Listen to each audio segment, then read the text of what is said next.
Hi hello welcome to max TV. నేను మీ కళ్యాణి. ఈరోజు మనం మోటివేషనల్ స్పీకర్ స్వాతి గారితో ఉన్నామండి. నమస్కారం స్వాతి గారు. నమస్కారం కళ్యాణి. స్వాతి గారు, ఈరోజు మన టాపిక్ ఆషాఢ మాసం గురించి చెప్పుకున్నాం. మనం ఆషాఢ మాసం విశిష్టత ఏంటి, ఏ భగవంతుని పూజించాలి, ఆ రోజుల్లో జరిగే ఉత్సవాల గురించి మనం చక్కగా వివరించుకున్నాం కదా స్వాతి గారు. ఈరోజు ఏంటంటే ఆషాఢ మాసంలో అత్తా కోడళ్ళు, వైఫ్ అండ్ హస్బెండ్స్ దూరంగా ఉండాలని అంటారు. అత్తగారి ఇంట్లో కోడలు ఉండకూడదు, అమ్మగారి ఇంటికి పుట్టింటికి వెళ్ళాలి అని చెప్తారు. ఈ 1 month కూడా ఎందుకండి? అవును, ఒకే గుమ్మంలో ఇద్దరు ఉండకూడదు అని చెప్తారు. అవును. కొందరు ఏంటంటే, ఇప్పుడు మీరు ఇది విన్నారో, మీ వరకు తెలిసిందో తెలియలేదో, పౌర్ణమి వరకే ఇది పాటించి ఆ పౌర్ణమి తర్వాత వెళ్ళిపోవడం కూడా చేస్తున్నారు. ఓకే. చాలా మంది అంటే పౌర్ణమి వరకు అత్తగారి ఇంట్లో ఉండి తర్వాత వెళ్తారా? పౌర్ణమి వరకు అంటే ఆషాఢ మాసంలో అత్త కోడళ్ళు ఒక దగ్గర ఉండకూడదు అని చెప్పుకుంటున్నప్పుడు అమావాస్యకి ముందే ఆడపిల్లల్ని కోడల్ని పంపించడం అనేది జరుగుతుంది అనమాట. అమావాస్య రాకముందే పుట్టింటికి అమ్మాయిలు వెళ్ళిపోతున్నారు. అవును. అక్కడి నుంచి ఒక 15 రోజులు పౌర్ణమి వరకు ఉండి పౌర్ణమి తర్వాత ఇంటికి అత్తగారింటికి వచ్చి అంటే 1 month ఉండకుండా 1 month అంటే కాలానుసారం అన్ని కూడా మార్పులు చెందుతున్నాయి అని నేను ఇక్కడ చెప్తున్నాను అనమాట. మనకేంటంటే ఒకప్పుడు అంతా అగ్రికల్చరల్ బేస్ పైన మన ఇండియా రన్ అయ్యేది. అత్తా కోడళ్ళు ఒక దగ్గర ఎందుకు ఉండద్దు అనేవాళ్ళంటే, బేసిక్గా పెళ్ళిళ్ళు, ఇప్పుడు వ్యవసాయదారులు పెళ్ళిళ్ళు ఎప్పుడు చేస్తారు?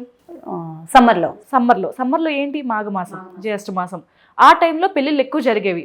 మనము శ్రావణ మాసంలో, మన ఇండియన్ కల్చర్లో శ్రావణ మాసంలో పెళ్ళిళ్ళు తక్కువ ఎందుకు చేస్తారంటే, ఆ టైంలో చాలా పంట వ్యవసాయం, వర్షాలు పడతాయి, భూమిని అంతా కూడా సర్దుబాటు చేసుకోవాలి, విత్తనాలు వేయడం, ఇవన్నీ కోతలు, ఉడుపులు, ఇలా వివిధ రకాలుగా వ్యవసాయానికి సంబంధించిన కార్యక్రమాలు అన్నీ కూడా ఆ టైంలో జరుగుతాయి.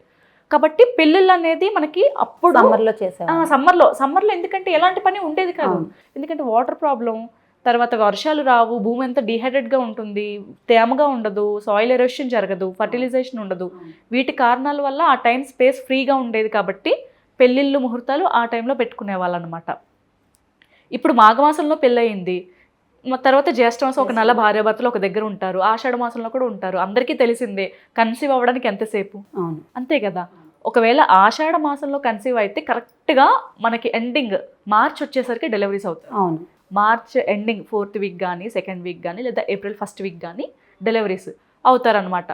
అప్పుడు అంటే ఒకప్పుడులో ఉన్న డెలివరీస్ ఇప్పుడు అంటే హాస్పిటల్స్ వచ్చేసాయి, సర్జరీస్, తర్వాత అన్ని మనకి క్లైమేట్ ఎంత బయట ఎంత వేడిగున్నా ఏసీలు వేసుకుని కూర్చుంటున్నాం, క్లైమేట్ తెలీదు, అవునా కాదా? కానీ అప్పుడు ఏంటి, తీవ్రమైన ఎండ, డెలివరీస్ అవ్వడం కూడా కష్టమే, ఆ వేడికి బేబీకి కూడా హెల్త్ పాడవుద్ది, తల్లులకు కూడా అదర్ రోగాలు అటాక్ అవుతాయి అన్న భావనతో ఇది పెట్టడం జరిగిందనమాట. ఇప్పుడు వేసవకాలంలో డెలివరీ అవుతారండి. ఇప్పుడు డెలివరీ అయిన బాలింతరాలకి ఎలా ఉంటుంది, చాలా ఇంకా హీట్ ఉంటుంది బాడీలో. అంత హీట్ అంటే అసలు మనకు కూడా తెలిసిందే కదా. అసలు ఆ డెలివరీస్ అయ్యాక అదర్ ప్రాబ్లమ్స్ కూడా అటాక్ అయిపోయేవి ఆ వేడికి. చాలా మందికి ఇప్పుడు మనం చూస్తున్నాము కాన్స్టిపేషన్ ప్రాబ్లం అనేది ఎక్కువగా అటాక్ అవుతుంది డెలివరీస్ తర్వాత. ఎందుకంటే వేడి, అది సమ్మర్లో డెలివరీ అవుతున్నారనే కాదు, నార్మల్గా డెలివరీ అయ్యే వాళ్ళకి కూడా, లైక్ జూలై తర్వాత అక్టోబర్ నవంబర్స్లో డెలివరీ అయ్యే వాళ్ళకు కూడా కాన్స్టిపేషన్ ప్రాబ్లమ్స్ అటాక్ అవుతున్నాయి. వేడి హీట్ అనేది అంత ఉంటుందన్నమాట. ఈ హీట్ నుంచి మళ్ళీ ఆల్రెడీ బాడీలో వేడి ఉంటుంది, తర్వాత వాతావరణంలో వచ్చిన వేడిని తట్టుకోవడం కూడా మదర్కి చాలా కష్టం. ఆ తర్వాత బేబీస్కి ఎలా అటాక్ అవుతుందంటే, ఇప్పుడు ఈ ఆషాఢ నియమం ఎందుకు పాటించమంటారంటే, తల్లి బాడీ ఎంత హీట్గా ఉంటుందో మన నుంచి వచ్చే పాలు కూడా అలాగే ఉంటాయా లేదా? పుట్టబోయే బిడ్డకి ఆహారం ఏంటి, మొట్టమొదటి ఆహారం తల్లి పాలే. తల్లి ఆరోగ్యం బాగాలేకపోతే ఆటోమేటిక్ బేబీ కూడా అటాక్ అవుతుంది. ఇలా తల్లి ఆరోగ్యంగా ఉండాలి కాబట్టి ఇక్కడ మనకి ఆషాఢ మాసంలో అత్తా కోడళ్ళు ఒక దగ్గర ఉండకూడదు అని చెప్తారు. ముఖ్యంగా ఏంటంటే క్లైమేట్ డిపెండెన్స్ అనమాట. క్లైమేట్లో జరిగే మార్పుల వల్ల మనుషులు కూడా ఆ ఆరోగ్య సమస్యల నుంచి కాస్త తప్పించుకోవాలి, రెస్క్యూలో పడకూడదు, అంటే ప్రాబ్లమ్స్లో పడకూడదు అన్న భావనతో ఇది పెట్టారు. ఇంకొకటి, పెద్దవాళ్ళు ఏది పెట్టినా నియమం, అది మనం ఆచరించాలి. ఈ రోజుల్లో చాలామంది ఆచరించట్లేదు, కానీ ఆచరించాలి. ఖచ్చితంగా ఆచరిస్తే మంచి ఫలితాలే ఉంటాయన్నమాట. ఇప్పుడు ఏంటంటే, అప్పుడు వాళ్ళు చేసినట్టే చేయమని నేను చెప్పట్లేదు, కాలానుగుణంగా వెళ్ళిపోదాం, కాలానికి తగ్గట్టుగా కానీ చెయ్యాలి. పెద్దవాళ్ళు ఏదైనా ఆచరణ పెట్టారంటే అది మనం ఆచరణలో ఉంచాలి. ఆచరణలో ఉంచితేనే నెక్స్ట్ తరం కూడా అది ఆచరించే అవకాశం ఉంటుంది. ఇప్పుడు మనం చూస్తున్నాం కదా, ఆషాఢం పాటించుకుంటే చాలామంది ఉంటున్నారు. ఇందాక నేను చెప్పినట్టు 15 రోజులే. అది ఎంతవరకు కరెక్ట్? మనకు పెద్దవాళ్ళు ఏదైనా పెట్టారు అంటే పూర్తిగా పాటించాలి. ఇప్పుడు పౌర్ణమి వరకు పాటించడం అనేది కరెక్ట్ కాదు. ఆషాఢ మాసం అయితే వెళ్ళిపోవట్లేదు కదా, పౌర్ణమి తర్వాత కూడా ఆషాఢం ఉంటుంది, అమావాస్య వరకు. నేను చెప్పేది ఏంటంటే ఇలా పాటిస్తే 30 రోజులు పాటించాలి అనే విషయం అయితే నేను చెప్తున్నాను అనమాట ఈ వీడియో ద్వారా. చాలామంది నాకు తెలిసిన వాళ్ళు 15 రోజులే పాటిస్తే చాలు అనుకొని చాలామంది పాటిస్తున్నారు. అలా కాకుండా ఇలా పాటిస్తే బాగుంటుంది అని నా ఫీలింగ్. ఇది ఆషాఢ మాసంలో అత్త కోడలు ఒక దగ్గర ఉండకూడదు అనడానికి ముఖ్య కారణం. ఇంకొకటి మనం బాగా అబ్జర్వ్ చేస్తే పెళ్ళైన కొత్తలో ఆలోచనలు మారుతాయి, ఇల్లులు మారుతారు, అమ్మాయిలకు కూడా కొంచెం స్పేస్ కావాలి. అన్నీ సాఫీగా ఉంటే ఓకే, లేదు అంటే అక్కడ సిచ్యువేషన్స్కి అలవాటు పడ్డానికి కూడా కొంచెం టైం కావాలి. అప్పుడప్పుడే కొత్తగా పెళ్ళైన అమ్మాయిలు కాబట్టి పేరెంట్స్ని కూడా మిస్ అవుతారు. ఇలా కూడా ఒక సమస్యగా భావించి మన పెద్దవాళ్ళు ఈ ఆషాఢ మాస నియమాన్ని పెట్టారనమాట. కన్నవారింటికి వెళ్ళడం, అక్కడ పేరెంట్స్కి హెల్ప్ చేయడం, వాళ్ళతో ఏదైనా ఒపీనియన్స్ షేర్ చేసుకోవడం, తనలో ఉన్న బాధ ఏదైనా ఇప్పుడు అందరికి ఒకేలా వెళ్ళదు, అందరి జీవితాలు సాఫీగా వెళ్ళవు. కొందరికి ఏంటంటే హ్యాపీగా లైఫ్ వెళ్తూ ఉంటుంది, కొందరికి ప్రాబ్లమ్స్తో వెళ్తూ ఉంటుంది. ఇలా ఏవైనా సమస్యలు ఉన్నా కూడా ఆడపిల్లలు తల్లిదండ్రులకి చెప్పుకునే ఒక లీనియన్ స్పేస్ కూడా ఇవ్వడం అనేది ఈ ఆషాఢ మాసం యొక్క ప్రాధాన్యతను నేను భావిస్తానన్నమాట. ఇప్పుడు అడ్జస్ట్ అవ్వడం అనేది జరుగుతుంది, కానీ అందరూ కూడా ఇదే రకంగా అడ్జస్ట్ అవ్వాలని చెప్పుకోలేం కదా. ఈ ఆషాఢ మాసం అనేది 2 విధాలుగా ఉపయోగపడుతుంది. ఒకటి, మన హెల్త్ని ప్రొటెక్ట్ చేసుకోవడం, డెలివరీస్లో మార్పులు చెందాలి, తర్వాత ఈ టైంలో కన్సీవ్ అయితే సమ్మర్కి మళ్ళీ డెలివరీస్ రాకుండా ఉండాలి అని చెప్పి ఒకటి. రెండోది వచ్చేసి ప్రైవసీ అనమాట. అంటే అప్పుడు దాకా అత్తవారింట్లో ఉంటారు, కొంచెం పేరెంట్స్ని చూడాలనిపిస్తుంది. ఒకప్పుడు అత్తగారులు ఎలా ఉండేవాళ్ళు కళ్యాణి, ఇప్పుడు లాగా లేరు. అప్పుడు వెళ్ళొద్దు వాళ్ళ ఇంటికి, అంతే కదా. ఇది ఒక ఛాన్స్ అనమాట, ఆడపిల్లలకి ఇది ఒక ఛాన్స్.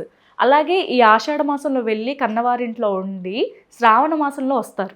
అప్పుడు ఏంటంటే వాళ్ళు శ్రావణ మాసం అనగానే మళ్ళీ పూజలు, నోములు, వ్రతాలు ఇవన్నీ కూడా అక్క చెల్లెలతో కానీ అమ్మ, మేనత్త వీళ్ళతో అన్నీ కూడా డిస్కస్ చేస్తారు ఆడపిల్లలు. ఇప్పుడంటే జాబ్ హోల్డింగ్స్లో ఉన్నారు, కానీ అప్పుడు అంతా ఖాళీయే కదా. వీళ్ళు ఏంటంటే ఈ పూజల గురించి, పెళ్ళయ్యే వరకు అమ్మాయి ఒకలా ఉంటుంది, ఆఫ్టర్ మ్యారేజ్ తర్వాత మారాలి, ఖచ్చితంగా మారితేనే తన గృహిణిగా పేరు వస్తుంది అనమాట. సో ఈ పూజల గురించి తెలుసుకోవడం, ఈ పూజా విధానాన్ని తెలుసుకోవడం, అంటే ఇప్పుడు అత్తగారింట్లో అడగడం ఒక ప్రక్రియ అయితే కన్నవారింట్లో చాలా చనువుగా అడుగుతాం. అక్క చెల్లెల్లో, వదిన మర్దల్లో ఎవరిని అడిగితే అది వేరే ఉంటుంది, మనకు నచ్చినట్టు చెప్తారు వాళ్ళు. ఇప్పుడు అత్తగారింట్లో ఏంటి, క్రమశిక్షణగానే వినాలి. ఇది కూడా ఒక కారణం అని నేను భావిస్తాను అనమాట. ఒకప్పుడు ఇలా జరిగేది, అది కూడా కారణం అని మా పెద్దవాళ్ళు అయితే అంటూ ఉంటారు. ఇవన్నీ ఉంటాయి.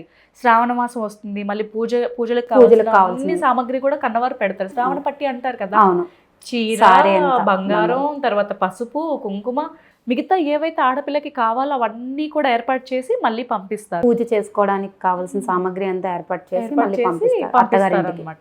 ఇప్పుడు ఏంటంటే అత్తగారు కూడా ఇప్పుడు ఖర్చు అనుకోదు. కొంతమంది ఉంటారు కదా, ఇది ఖర్చు, ఇదేంటి ఇప్పుడు ఇవన్నీ ఖర్చులు పెట్టడం మనం అని కాకుండా కన్నవారు ఇస్తే వీళ్ళు తీసుకొని చక్కగా అమ్మాయితో ఇంట్లో, అత్తగారింట్లో చక్కగా పూజలు చేయించేవాళ్ళనమాట. ఇది ఆషాఢ మాస యొక్క విశిష్టత.